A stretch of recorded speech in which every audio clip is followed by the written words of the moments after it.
Good afternoon. Yeah, I waited so long that I wasn't sure whether we've gone live. Good afternoon. This is Malan from Hearts and Minds Development Center. Thank you for joining us in Being Whole, Being Me. Can you believe it? It is, I think, the 31st episode, and today we have a very, very intelligent friend of mine whom I have not met yet, but I've been listening to her voice on Clubhouse, and I love it every time she speaks because half the time I don't understand what she's saying. So, which means that I then have to connect and learn from her. And she's been an absolutely generous person in sharing her wisdom and intelligence. Of course, I am talking about Chitrah Karthigeyan, who I'm going to bring up. But before that, if you're wondering what does it mean to be a neuropsychologist, I have no idea. So since I have no idea, and she is so many things, right? She is a certified coach, consultant, trainer, facilitator, meditation instructor, pranayama instructor, yoga instructor, yoga therapist, hypnotherapist, and mental health responder, and a lot more that she is not willing to write down. So let's quickly bring her on so that you can just, take the wisdom of her, knowing that she's always Zen. So, Chitra, come on. What a setup, man. Hi. Hi, everyone.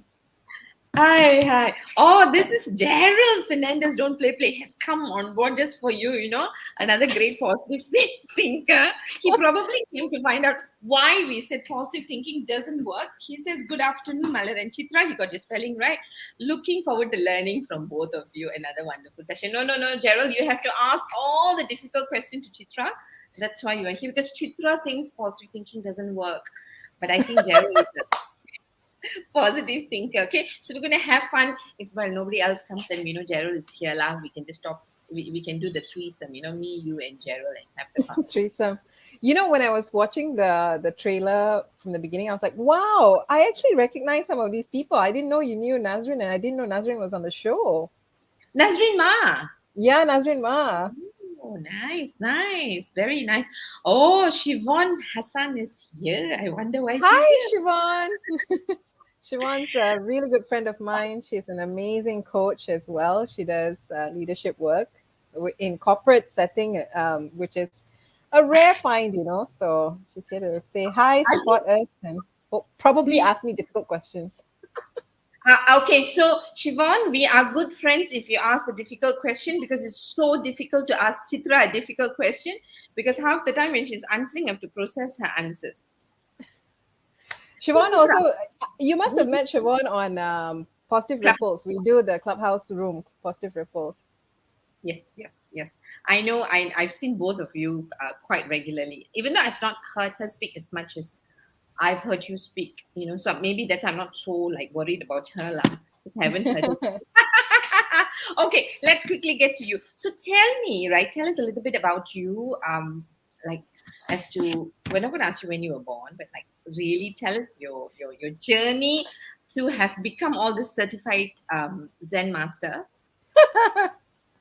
Certified Zen Master. Huh? Wow, quite a title. By the way, I now my birth date is going to be public information because British Publishing House interviewed me, and amongst a whole bunch of other amazing people in their Successful People in Malaysia edition, which is coming out next year. So all personal Woo! details will be out. You mean they ask you for your birthday? Ah? Yeah, kind of dangerous, huh? Like you mean they ask you for the year? Yeah. Oh, so I'm not getting in there, okay? There's No. there's no way my name is going to come out there because I'm not giving them the year, even though I know I have some friends who will say that. But yeah, let's hear from you. So tell us a little bit about your background and how you became a behavioral neuropsychologist because like you're the first one that I know, okay? Yeah, it's a really niche area. So I mean, I grew up in Sabah and moved around many, many times in my life. So I somehow ended up just not really having a hometown. Um, but in my years and in my life experience, I've always been fascinated with the mind, how people think, how I think, and even how animals think. So naturally, I progressed into psychology. And when I was exploring psychology, I somehow fell into behavioral psychology.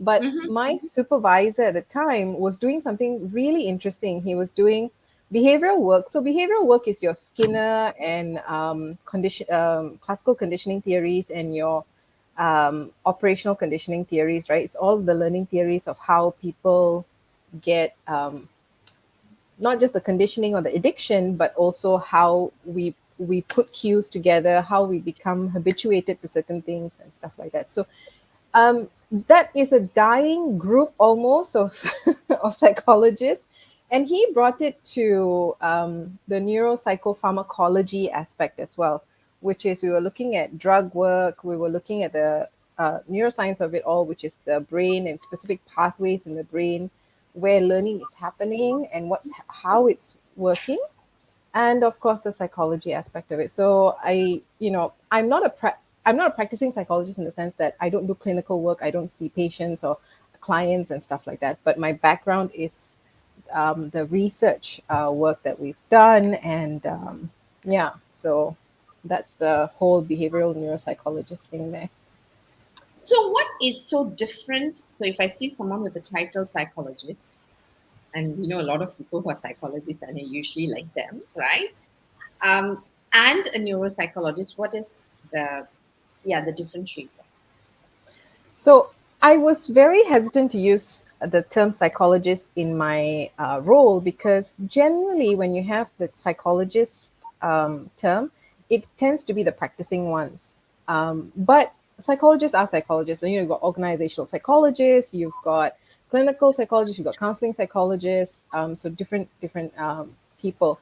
A clinical neuropsychologist is someone who can look at neurological based issues.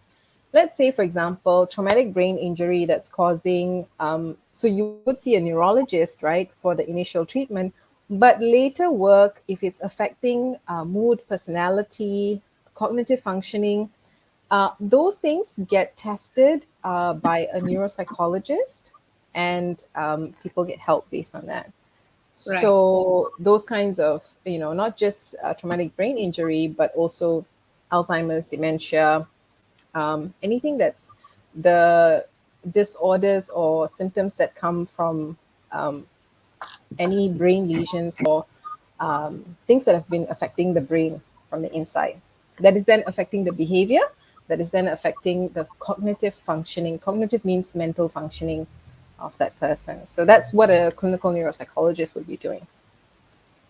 there's a lot of like clever stuff that you've thought out, right? I hope it makes sense though. No, it makes sense. So what I'm taking, I'll tell you, my job is to simplify. If I understand, everybody else understands, right? Because I have a very simple mind. So basically, what I hear you saying in terms of the work you do is that, we are looking at, so you look at the basic, I would say, programming of how we are programmed, right?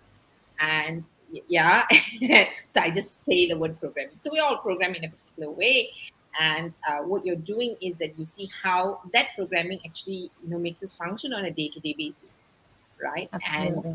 I suppose you help us to rewire if we are not happy with our results, which is why you're also a transformational coach, because you Yeah, transform us from where we are and where we want to be. Would that be correct? that is absolutely correct. Which where you've segued perfectly into the work that I do specifically. So I took the behavioral learning theories, which is how we are getting conditioned, how we become addicted. And addiction is not just alcohol or drugs or nicotine or coffee or all these things. You have to say coffee, yeah. Yes, yes. Um, so we also get addicted to thoughts. We get addicted to drama. We get addicted to how we are living. So it's a lot. Behavioral theories or behave understanding human behavior encompasses a huge and large component of our thinking as well as our actions as well as our feeling. So cognitive behavior therapy is also based on these some of these theories of learning.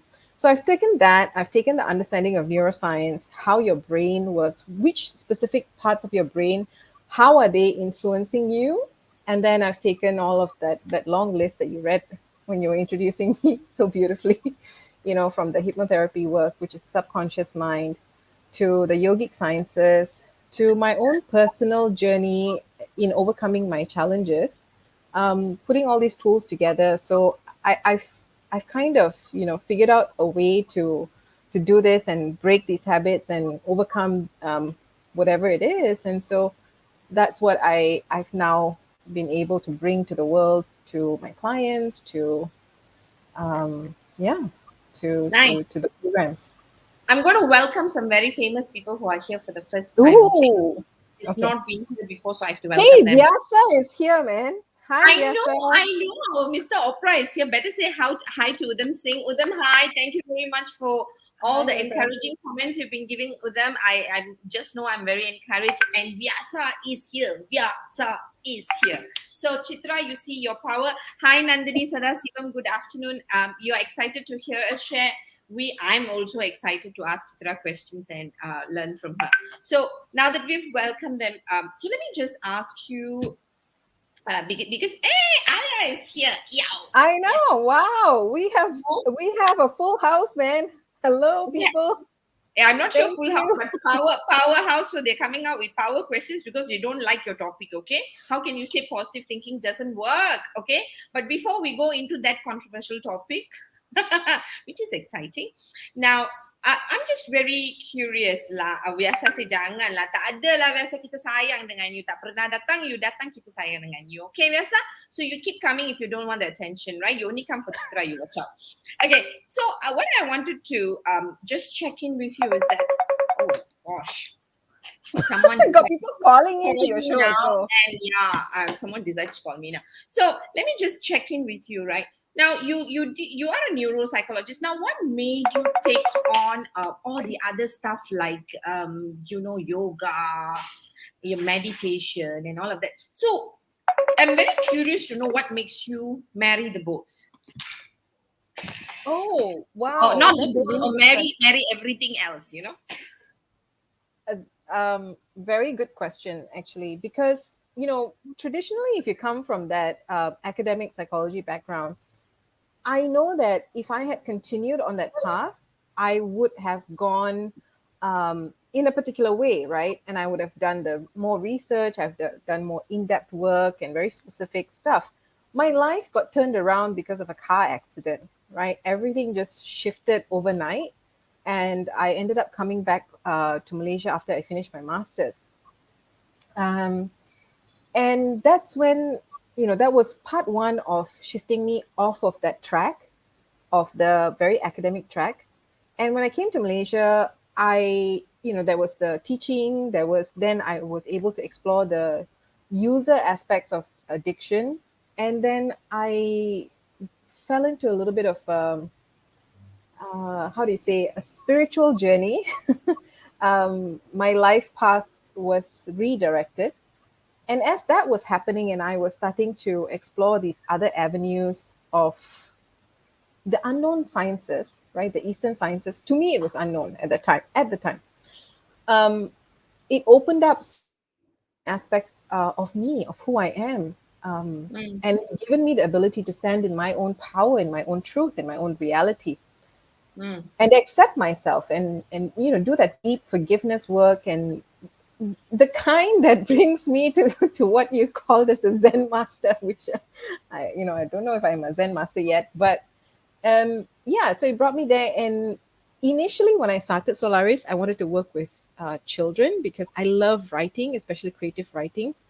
But as I started doing children's work, I noticed that the parents mm, were really the ones who needed the support, especially mentally, emotionally, and the cognitive behavior aspects of it, because of the kind of conditioning that we've been through mm, growing up in our mm, culture, the stresses, the lifestyle that we're living, and all of these things that are just pulling us away from ourselves.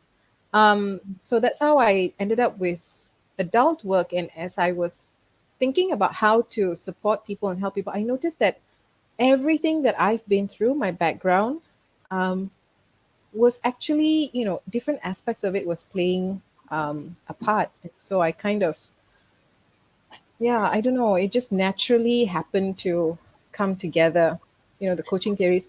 And I've been very, very blessed. I had a teacher who really guided me for over 10 years, and a mentor who still guides me to, for the fine tuning and refining aspects. So it's been a combination of all of that. I hope that made sense. Yeah. I mean, because I think that's what fascinates me, right? Even the last week's speaker, I think being no, being having information, knowledge in one field and one academic field is one thing, but to be open to explore alternatives and say, okay, how do I bring this together? And I personally have a bias towards someone who's worked on themselves, right? Because how this different ingredients comes together to for you to have achieve the results that you want. And I Yeah. think it's brilliant because now you're a living example of how these things come together, and you would be able to help people better. And that's what I've seen you do. I heard you do on Clubhouse, in the way you marry the two worlds, or whatever number of worlds, right? The different dimensions that other people may not be exposed to, because we only think there's one way of doing it. And obviously sometimes we realize that the one way of doing it doesn't work, doesn't resolve our issues, right? So Mm. obviously there are dimensions that's missing, which is what you are bringing into this part of the world. Now, before I go into this controversial topic that everyone has come for, right? Like Devyasa and of the world who's joined us. Nimala wants to know that positive thinking still works. It does. It does. We haven't Don't thrown it tell out the her now, window. she will go away. Don't tell her yet. Nirmala, you have to wait, okay? She said she needs it for the next few days. I need it for the rest of my life. Name, so you wait, you don't run away, name. Um, Chit- Chitra, I want to just check with you because you spoke about addiction just now, Yep. and minus the coffee part, everything else I heard. But I want to just check in with you, right? Now, in your opinion, what is the opposite of addiction? Wow.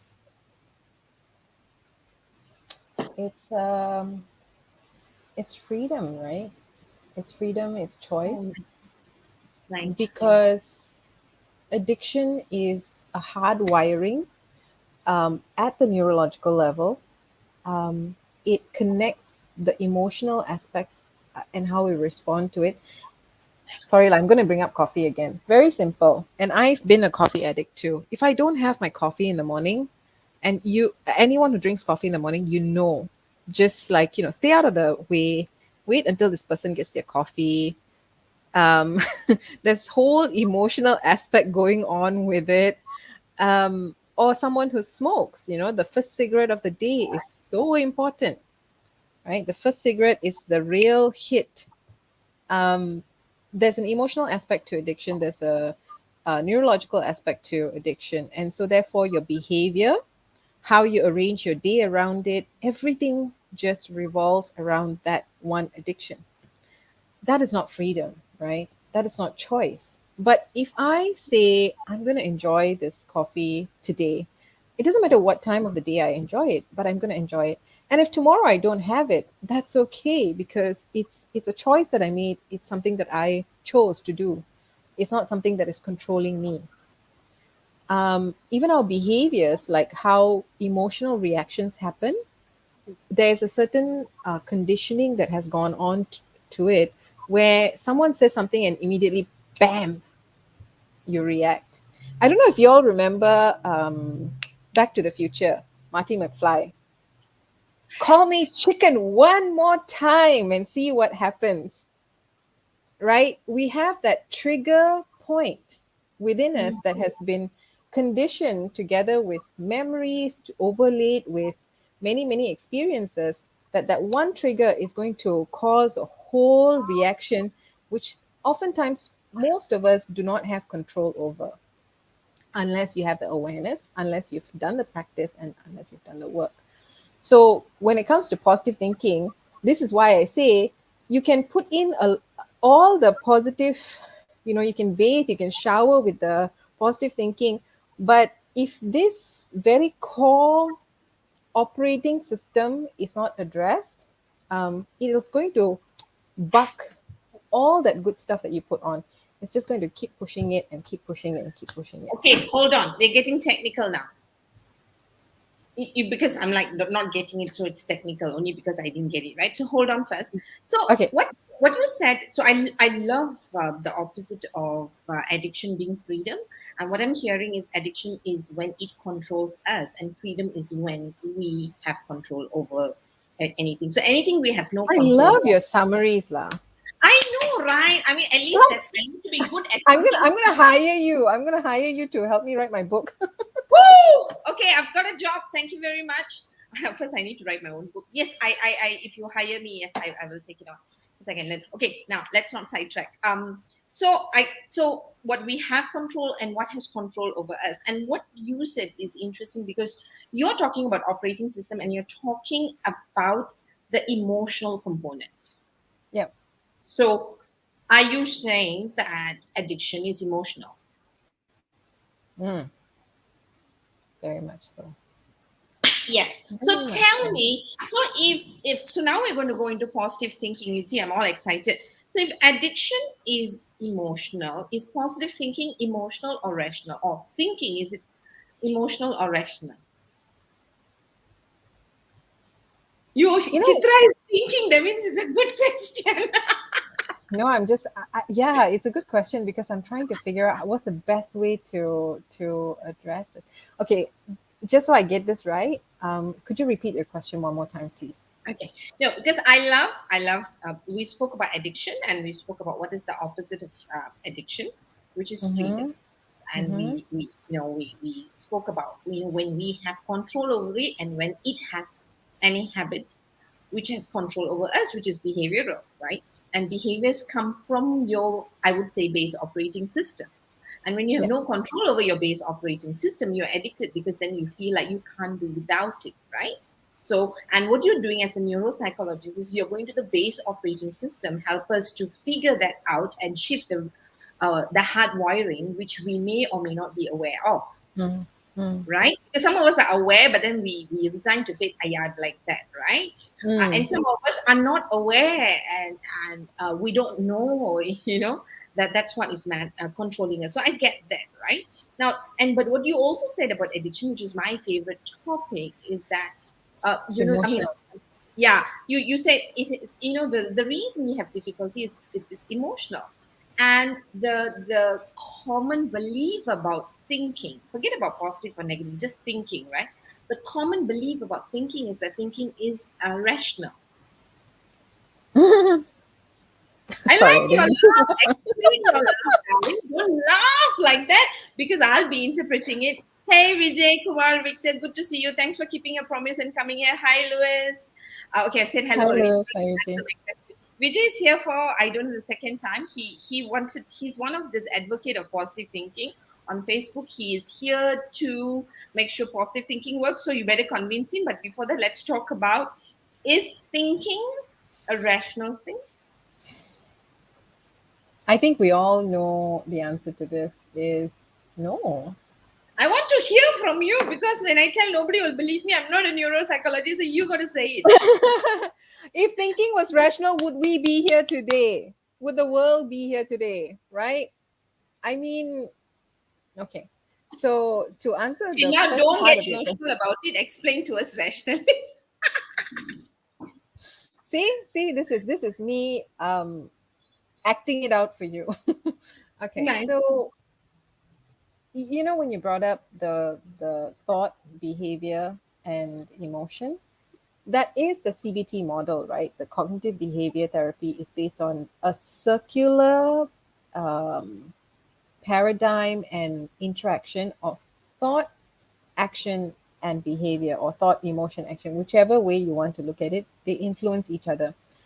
The way I understood and saw it through my own life experiences, CBT addresses the changes to, so that you're not so, you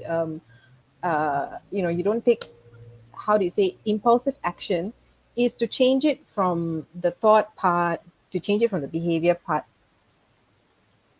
I approach things from the emotional part because I see the emotional component as the battery. Okay, because I have a battery, I'm going to do a demonstration here. Bear with me. I'm a very Wah, visual siap person. dengan demo. Don't play with Chitra. Okay. Don't play, okay? You see this battery. The battery charges things up, right? So imagine this, the three components, right? This is the battery component of it. The thoughts and beliefs, memories and everything are all of the data component, which is part of that operating system. And the behavior is the output. So this is charging it up. This is charging up your operating system. It's charging up your behavior because emotion is really energy in motion, right? What happens is we have, let's say you have trauma, let's say you have a so-called negative experience, and it's charged up with the thoughts, with the behavior, right? For us to change, you can address any one of the three. But I find it most powerful when we address the charge itself. When you take out the battery, you kind of take out a huge component of it, right? And then you recharge the battery with the positive aspects. Now, when we do positive thinking, we haven't quite addressed the charge. And the charge goes together with the operating system and also the behavior. So this is why I'm saying that just positive thinking alone is not going to get us there. But understanding where our triggers are, what this operating system is doing to us, and how the operating system is connected to the behavior output so that you can change it in any one direction. And we would need to do it from any which direction because things are complex. Some things, a simple thought might be able to get us through the day. Some things, it's not that simple. You know, family is complex. We know that. So Workplaces are complex. yeah, life is wherever human beings are, they are complex. Vijay is agreeing with you. I'm not sure what he's agreeing with. I think he's agreeing that we shouldn't take emotions out. Vijay, I'm just assuming. If I assume wrongly, just tell us. Yeah. Now, Chitra, that was complex. So emotions are energy that I get, right? And I of course, as a person who's an EQ advocate, I love anything positive that you say that about emotions, I'll welcome it, right? Thank you. Vijay says 100% positive thinking alone is inadequate. Thank you very much, Yeah. Vijay. Now, so from what you've actually said is that you're saying that if you take out the battery, that's the energy of emotions, right? And you put positive thinking into it, you're saying that there's a gap. Yeah, definitely there's a gap. Okay. But Um, before that, hold on, because we're getting technical. So terrible. I'm in control now. Terrible. I know, but I'm doing it consciously. Let me ask you. So let's come back to that. But before we come back to that, where do our thoughts reside? hmm, Because the assumption that we work on whenever we talk about thoughts and thinking that it's at the head level, right? Because I think if you address that and then coming from you, right, then I think we'll get the puzzle right. Get the I'm going to give a very unpopular opinion based on the academic. This is why part of the reason why I stepped away from the pure academics of it because there's a huge missing piece of the human experience. The Western way of looking at it, Western medicine, Western psychology, looks at the mind and the body. And the Mm, mind supposedly resides in the brain. mm, And even Western science and research has found that you can take out a lot of the brain matter and people can mm. still function, Yeah. right? Now there's the other aspect. Now let's come to yogic science, which I like because it addresses the human experience a little bit more holistically. There are different levels and layers to the body. It's not just the physical body, right? Your skin, your bones, your sinew, and whatever else is going on in here. It's not just the brain. The brain is actually part of the physical body, but then the mind is completely overlapped with the body. It's not in one place. The Right. emotions are completely overlapped. So the body, mind, emotion the pranayama with the pranic body, right, which is why we do pranayama, energy, in Chinese philosophy, they call it chi, right?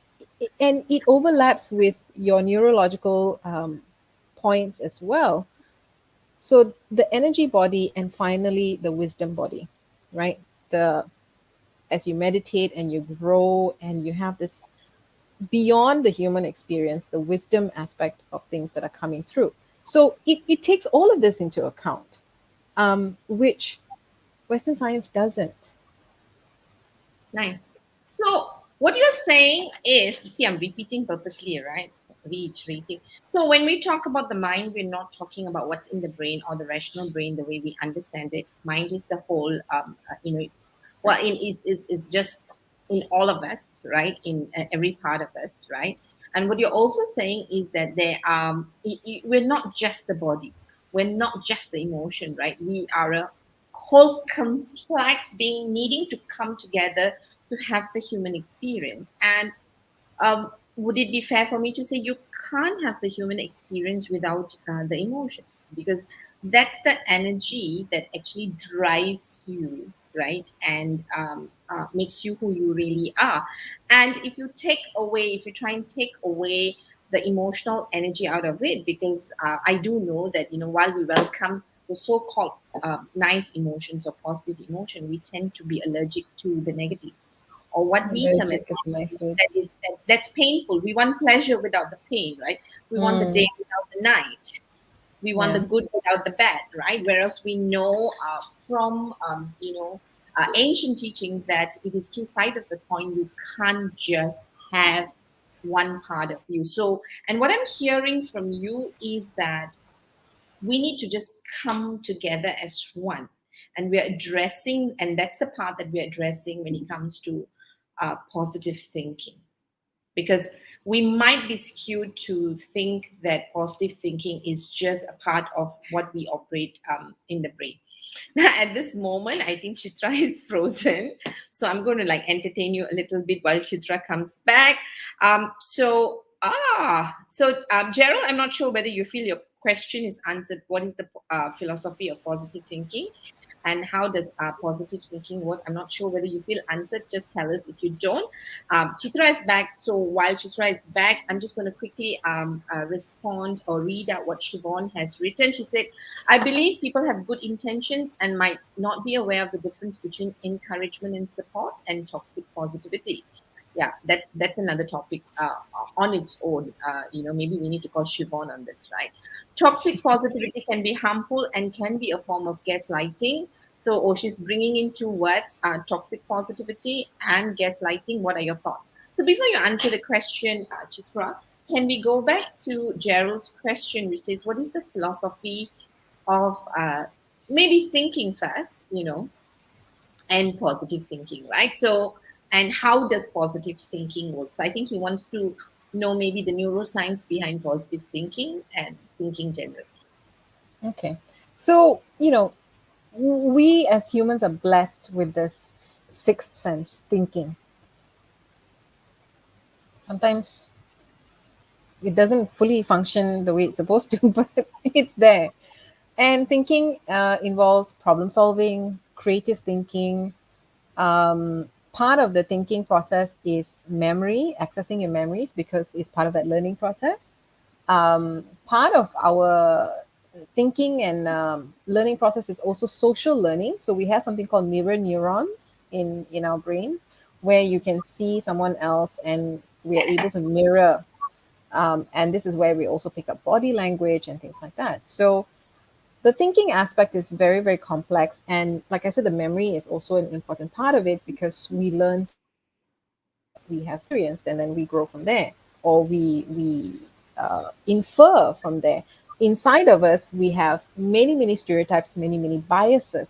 So when thinking comes to play, you have perception, right? How you have perceived, taken in the information, how you're processing the information, and then how you put out that information as we think, and then we write or we speak, and then we put out ideas and stuff like that. So that's just thinking in and of itself. Positive versus negative, quote unquote. You know, I try to stay away from this very black and white duality aspects. But generally, research has found that humans have anywhere between, depending on how active your mind is, anywhere between 45,000 thoughts to 75,000 thoughts a day. Mm. That's a lot of thinking going on. There's a lot of mental activity going on. Out of that, out of that, about 85% is repetitive. That means it's nothing new. We don't have new thoughts. We have same stuff that's coming over and over and over again. We rewind and play and reprogramming, which is why it becomes hardwired, I think, right? Yeah. Out of that 85%, Mm. the thoughts that you're thinking, whether it's positive or negative, most of it tends to be negative. Because why? Our brain tends to focus on problem solving because it serves the survival purpose. Nice, The brain is wired to help you survive, to avoid pain. nice, nice, nice. So we hold on to a lot of things as well, the coping mechanisms, the conditioning that we've come through. We hold on to it because it serves the survival purpose, Nice, nice. right? So what I'm hearing from you, Chitra, and I think this probably answers Vijay Kumar's part question. He says, "My question, if not positive thinking, then what, please?" But I think it is not whether it's positive or negative, but I think what we're talking about is that perhaps how accurate we are with our positive thinking, and not to undermine the power of what is termed as negative thinking, right? Because they are yet again, whether it's positive or negative, it's label, right? And what could be positive for some people it is negative, because whether you perceive it, you internalize it, and whether you use it as adding value or reducing value, right? And whether Yeah, it's adding value or reducing value has a lot to do with my experience, all right? And sometimes my experience is not factual. My experience is my experience based on my past, which correct. It's not which factual. It's not yeah. factual. It's a very big, bold, underlined, italicized, highlighted point there. Oh, yeah, and it's red color too.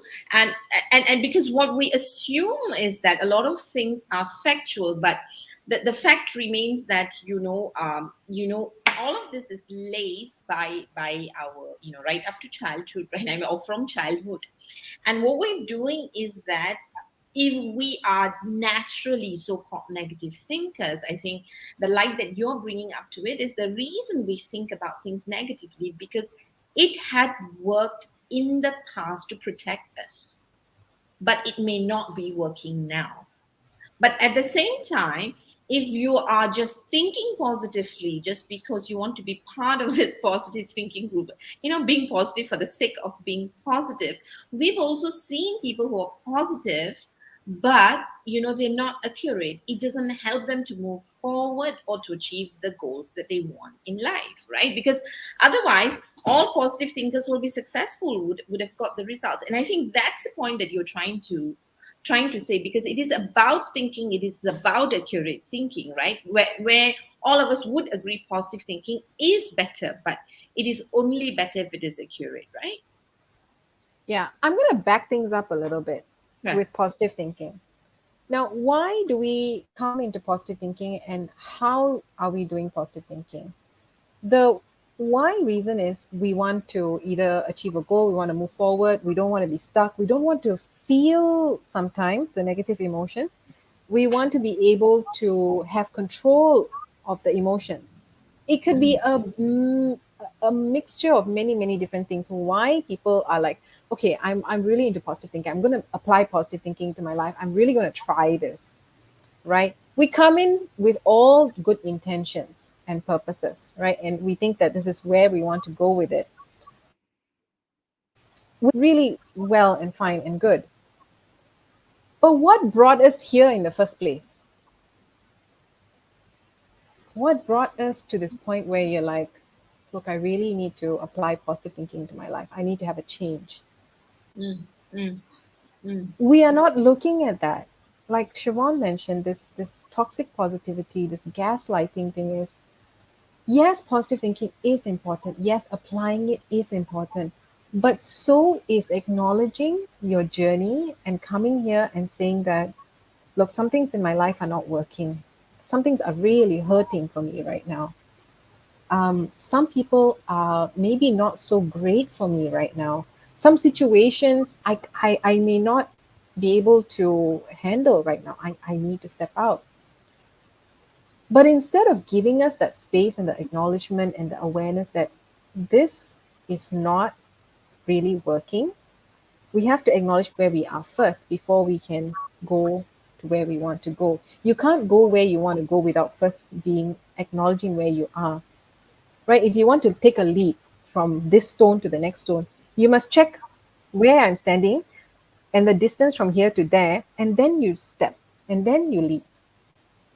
Mm. But oftentimes, a lot of us are afraid to go there because you're afraid that you'll be stuck there. You'll be afraid that it's going to paralyze you. You're afraid of da da da da, so many different things.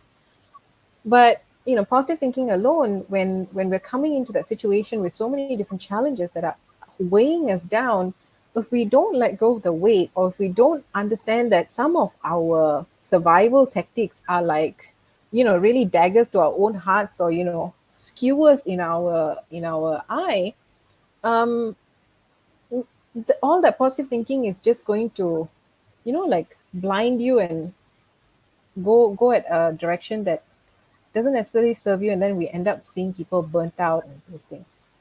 So this is why I'm saying, like, it's not just about the positive thinking, it's why you're using it, how you're using it, where you're applying it, and are you taking that responsibility, accountability for yourself to really look at, okay, where are things really not working for me? And we do have to do that inner work. We do have to address that stuff, right?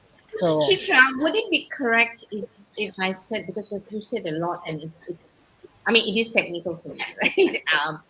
Would I be right if I summarize to say that we're not against positive thinking, but we're basically saying that and I think positive thinking is great because it at least evokes positive emotion and positive hormones and chemicals in your body, which is generally good.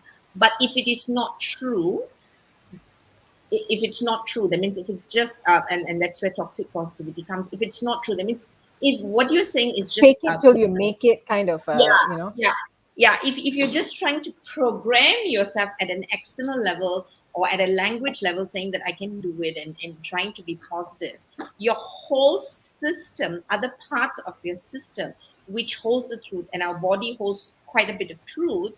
And what you're saying is that it's not going to cooperate, it's not going to work together. And what you are saying is that let's stay true to it, all right? And we need to embrace whatever happened. And some things that happen may not be things that we like, may not be as positive as we want it to be, because some things just happen, right?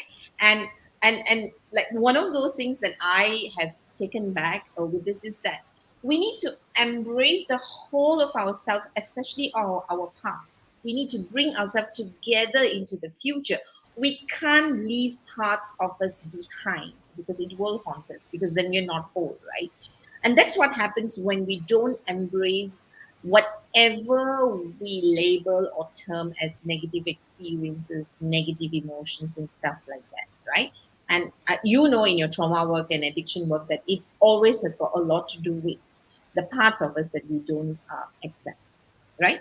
yeah, yeah, absolutely. And to use the analogy of this operating system, imagine, you have Android and you have Apple, right? Two Yeah. different operating systems.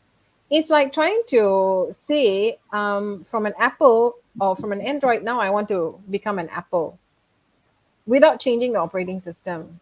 It's a tough reach. But then if you're an Android and then you're saying that I'm going to work with this Android system and I'm going to upgrade and I'm going to upgrade and I'm going to upgrade and I'm going to upgrade, then you're working at the level of what is there to rewire our own brain, to re-engineer our own experience. Which brings Mm. me to something very, very important, which is what we believe is what we see. Right. We often, the way we are wired right now is what we see is what we believe, Is right? our belief factual?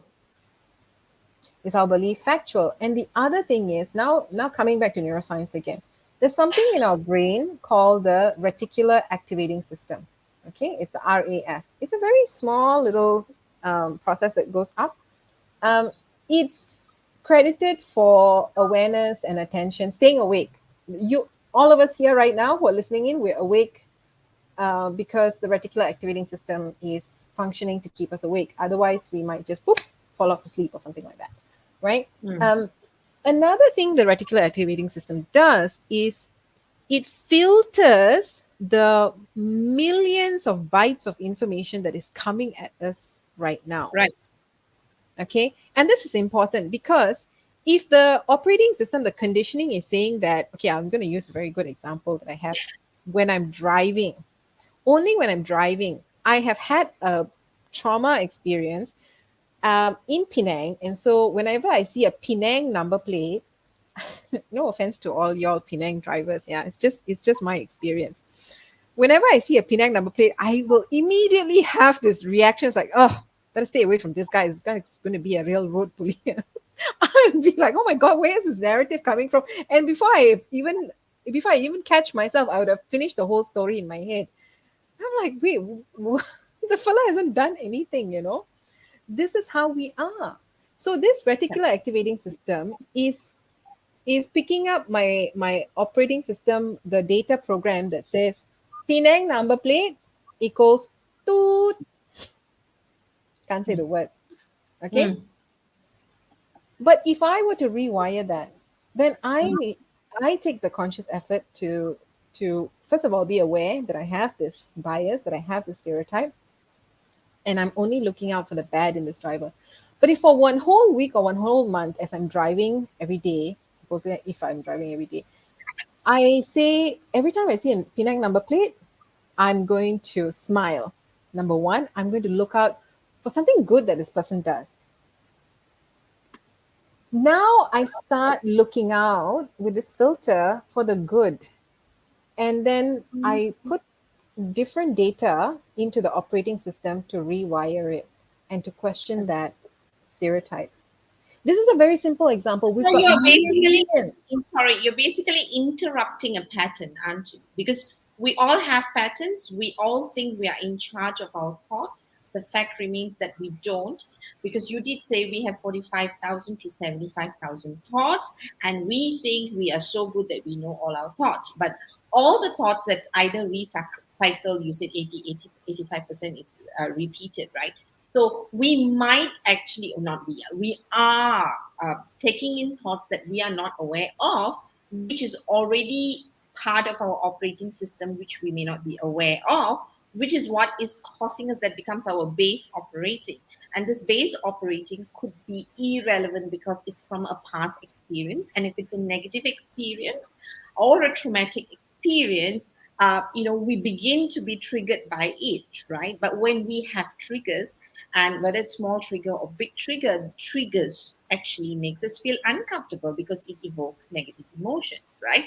And if we don't look at that, you never get a chance to look at whether that programming needs shifting, whether there's any virus, whether it needs upgrading or updating, right? And what we're doing is that sometimes with positive thinking, we totally avoid the track of having to need to shift something that needs shifting for us to move forward, right? Correct. And yeah, and what you're saying is that, hey, let's not do that, right? You can apply positive thinking, but whatever comes, there is a reason for triggers, right? And if you pay attention to triggers, it's actually coming from a past pattern, established pattern that you may or may not be aware.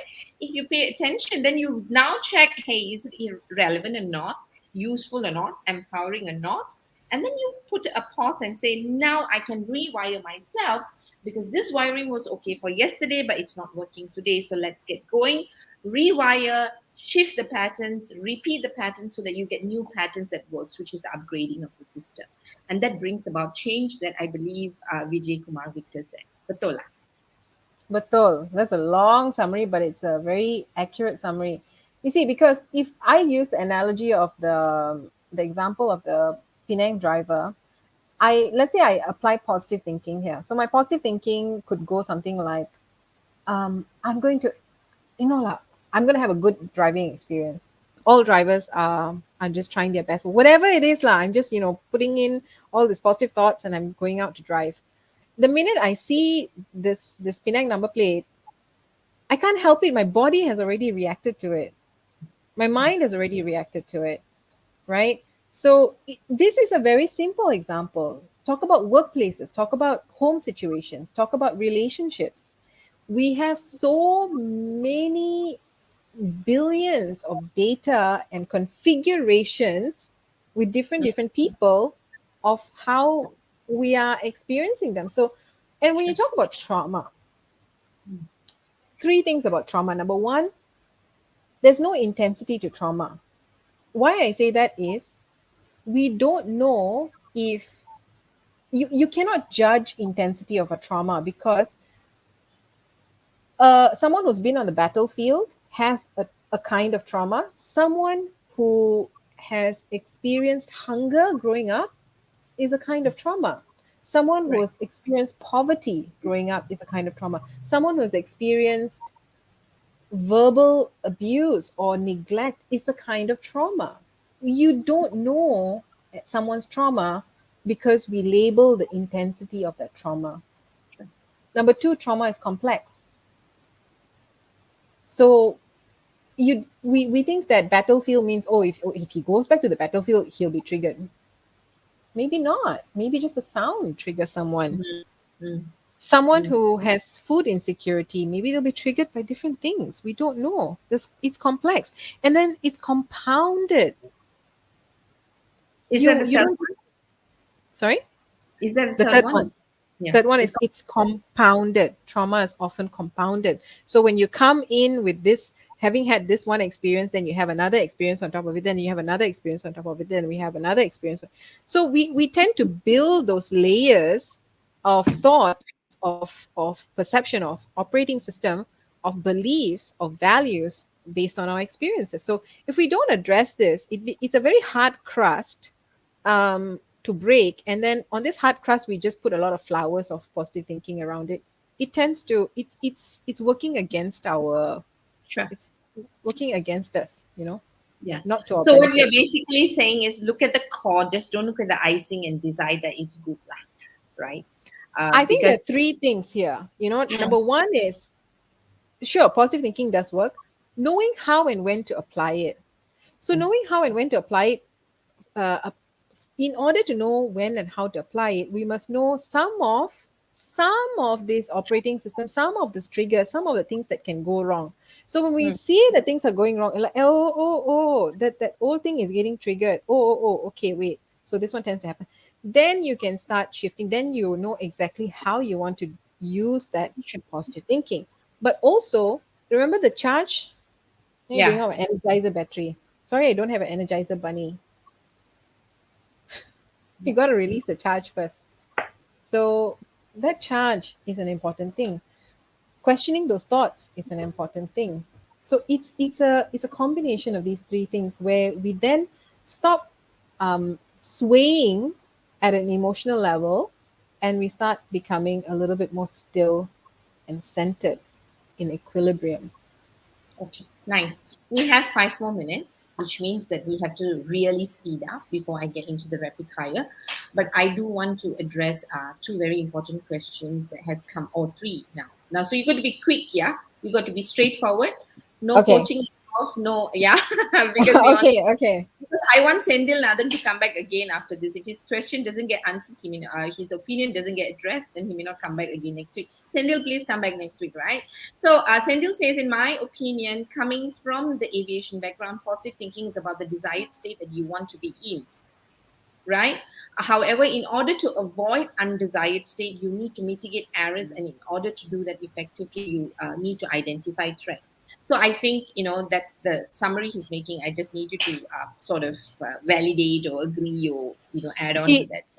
in my perspective, in my mind, I think that's absolutely spot on because that's exactly what I just mentioned earlier about knowing what your threats are is knowing what your triggers are. Mm, um, and knowing where you want to go is knowing that kind of mental state that you want to achieve, and knowing that the factors that you need as a person for yourself, because we can only know ourselves best, to work towards where we want to go. So in my mind, Sindil, I think we are in alignment. Yeah, just different choice of language. Gerald has asked another question. Gerald, I know you have another question on Martin Seligman. We'll address that because that's exciting for me because I love Martin Seligman. But Gerald is asking, do you think that some people are more genetically positive than others? Are you born that way? Um, I mean, yes and no. Yes, in the sense that some people tend to have a kind of constituency that is light, right? They don't have that heaviness attached to them. But at the same time, if you come with that genetics, but then you go through nurturing a biological or a conditioning environment that's put you through hell and back again, I don't know if that still, maybe it still So helps you you. you could have been an apple lah, but if you didn't do anything to protect the base programming, doesn't mean you cannot get corrupted lah. That's what they are saying. So Yeah. I just want to. I'm not sure whether I want to add, just add on to what Gerald is saying is that, are we genetically positive? We could be genetically positive because what I'm understanding, Chitra, is that we inherit a lot of stuff, from the time we are in our mother's womb. So we take the experience of our mothers, right? So if our mothers are having traumatic negative experiences, that becomes the experience of the child, which means genetically, as you're born into the world, you are already born with a lace of pain, right? And that's what you're going to see unless that state is interrupted. Right? So Okay, time out. Chop, yeah. chop. I have to say this one thing. Mm. Genetics is not permanent. Okay. Genetics is not permanent. Nice. That's good news. Look out for Bruce Lipton's work. Mm. He has Epigenetic. proven that epigenetics, that no matter how much we put all this hoo-ha into genetics, it doesn't determine who we are. Our genetics are changing. Yeah. So I feel like, you can be, you cannot be, but doesn't mean you won't get there. I Yeah. think we all have that chance of getting there because I think we're all predisposed to joy. We Right. our natural predisposition is joy. Nice, thank you. Because that brings us to, so she has mentioned Bruce Lipton epigenetics work. Yes, you may have genetics, but that's where neuroplasticity and the work of rewiring comes, right? And your neuropsychologist work. He had asked me, and he asked a different question earlier, Gerald again. One of Maller's favorite, yes, Dr. Seligman, believed that sometimes you need to be rather pessimistic to become more action oriented. What's your take on this? I've done both. I've been there with the negative, pessimistic view to push myself forward, and then I've also let go of that, and I've come to enjoying the process, enjoying the action, and taking action from joy, and that works too. I think to each his own. We are in different stages in our life, and sometimes it can switch depending on the day as well. So I wouldn't say this is the only way, that is the only way. I think we use a combination. I just find that when I operate out of joy, it's nice lah.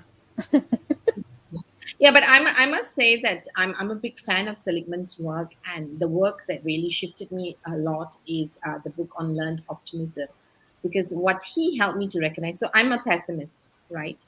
Mm, I'm a pessimist. So I mean, everyone is usually shocked when I'm a pessimist. But the truth is this, right? Because that's your base. That was my base operating system, and now that I'm aware of it, I question the languaging, my internal languaging, everything. Something happens, and how I'm experiencing and how I'm choosing to experience that, and that's a mm, shift that can take place. And what I really love about not just the Lichtman's work, but the fact that we cannot undermine the other side of us, that you can't have pleasure without the pain, right? Because all of it is part of human experience, and that it is there for a reason. And I think that's the bit that we're missing out, that if we choose not to experience, then we miss out on the human experience, and that doesn't give us a full experience of life. and we miss out on the wisdom. So I just wanted to menable and add on. Thiru Kesan, there are two more questions. I want to just address it before we close. Thiru Kesan Padmanathan, does coaching and counseling play a role in breaking down this complexity and compounding effect? That's your My meaning. my head my if I not my head any faster, I might get brain damage. Absolutely, absolutely. I think Dr. Alvin Ng. You would have seen him on LinkedIn. He's a brilliant clinical psychologist and a good friend. He made this analogy of a dentist cannot pull out his own teeth. So even though we are coaches, we are as good as we are with our own inner work.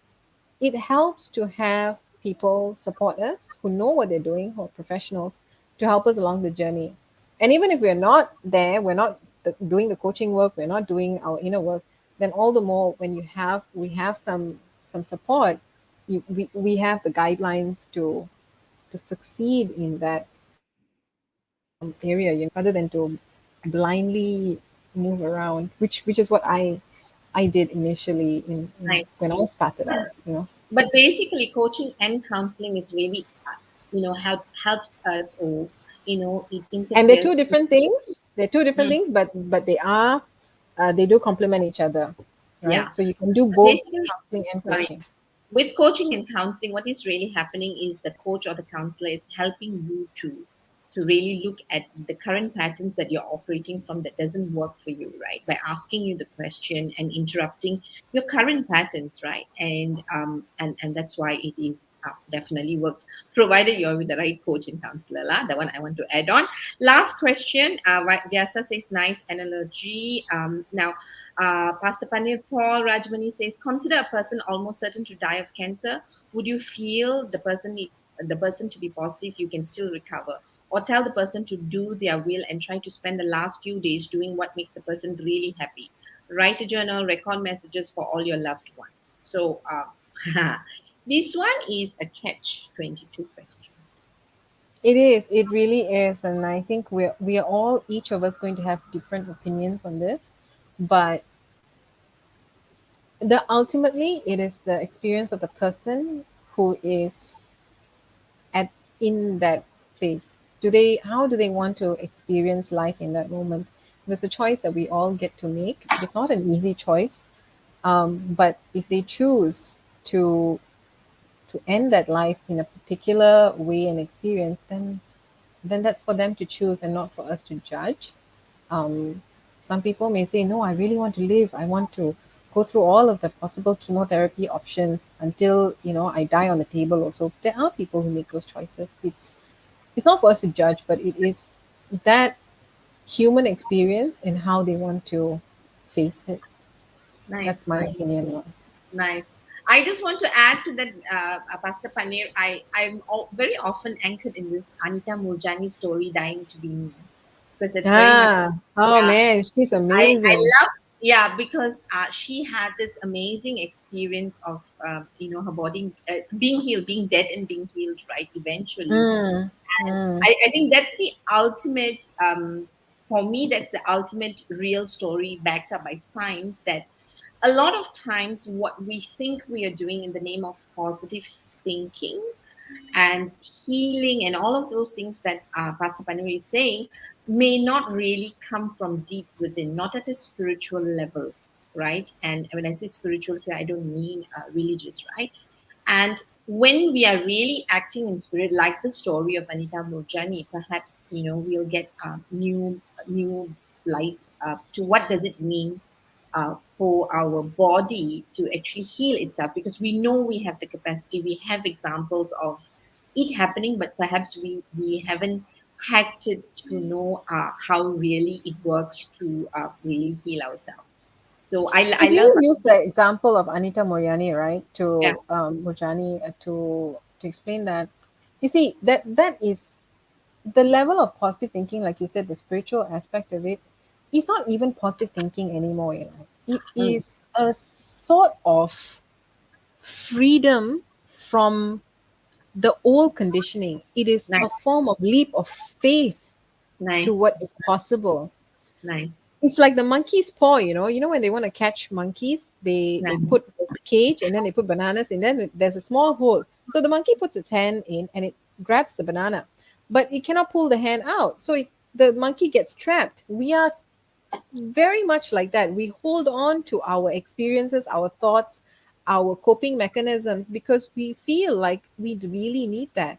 But if we are able to let go, we are free and the possibilities are endless, right? Um, it's a simple answer, but not easy, lah, you know? Yeah, yeah, because yeah, we're caught up in our patterns. Just gonna read two things before we go into rapid fire. Chitra, thank you very much. Alia says, to each their own with choices we make. For me, after listening, when in doubt, speak to friends, family who are realistic. Will tell you enough to make for you to make that decision. Yeah, Alia, when I need to be realistic, I'll talk to you. Okay. Gerald says a really good topic. Yay, he's giving a compliment. Thank you, Alia, for superb summaries. Yes, and Chitra, for your insights. Have a wonderful weekend. He's already saying goodbye. Hello, we're not finished. Panir says genetically wired to be happy is 40% Susan Zin. I don't know Susan Zin's work. Now, if that's the case, are you ready for the rapid fire, Chitra? Yes, I am. Okay, I think. Chilla. This is fun. This is for fun, all right? Because I know you're a deep thinker. So, Chitra, thank you very much for being in our Being Whole, Being Me series. We are in week 31, right? Now, you need to finish the sentence because our topic, sorry, our series is known as Being Whole, Being Me. Positive thinking can make me whole when? Whole, SUWHOLE. So, how does thinking can make me whole when? When I know who I am and who I want to be, Nice. Positive thinking makes me me, i.e., authentic when. it is aligned with me. Nice. One thing we get wrong about positive thinking. One size fits all. It's not a one size fits all. Nice. We are all individuals. Brilliant. One transformational action we all can take. Slow down. Slow down. Nice. What is Chitra's gift to the world in transforming lives? Perspective. Sorry? Shifting perspective. I find that Nice. that is where my forte is the minute that shift happens, the aha happens, and then it's back to empowering that person to take their own action. It's just a you're able to see something differently, and that's it because you have the wisdom and power to make that change within in your own Nice. time, in your own capacity. Nice. One thing that people don't know about Chitra. This is the last. The Chitra is okay for them to know now. Oh, so many. One.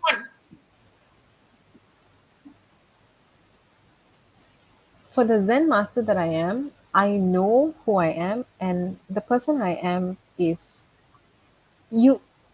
Outer world calls it anger, that I have a temper. Inner world, I say I have a lot of passion. Ah, they both fire. They're both fire. So careful So how you close you get how close you get to it. Chitra is fiery. I'll send you a nice Tamil song about fire later, where it's passion. Okay. Oh my gosh. Okay, I'm getting naughty now. Moving on, Chitra, thank you very much for joining us today and giving us your wisdom and insight. Thank you for saying yes, and thank you for so many nuggets of wisdom. I think you can see with the number of people, new people who have joined, as well as the question that actually came about. So for those who have joined us, thank you very much. You can connect with Chitra on LinkedIn and Facebook, and she is tagged here, so please contact her if you want more inner wisdom from the Zen Master. And so, everybody, thank you very much for joining. And Chitra, thank you very much. Is there anything else you want to just say before you say goodbye? I just want to say thank you to you, Malar, for inviting me, for having me, for hosting me, and for such an amazing crowd.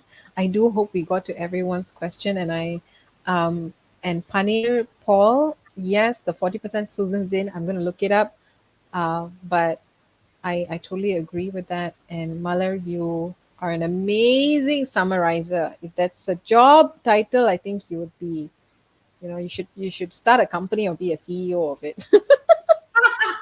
And your topic was so hot, my earring also came out. Okay, that was so passionate. It was passionate. It was not anger. I was so passionate about summarizing it, and my earring came out. So thank you very much, Chitra. Hope to see you again. I'm sure we will have you to again next year to get more wisdom. Thank you very much. You have a great year, and see you when I see you again. Bye. All right. So for those who've joined us, thank you very much. This is Muller Hearts and Minds Development Center signing off for now. Next week, I'm going to bring in another guest. I hope you will join us. Look out for the poster on Monday, and I hope you can join us. Meanwhile, enjoy yourself. Stay safe. Stay positive with positive thinking that is real. Take care. Ciao. Bye.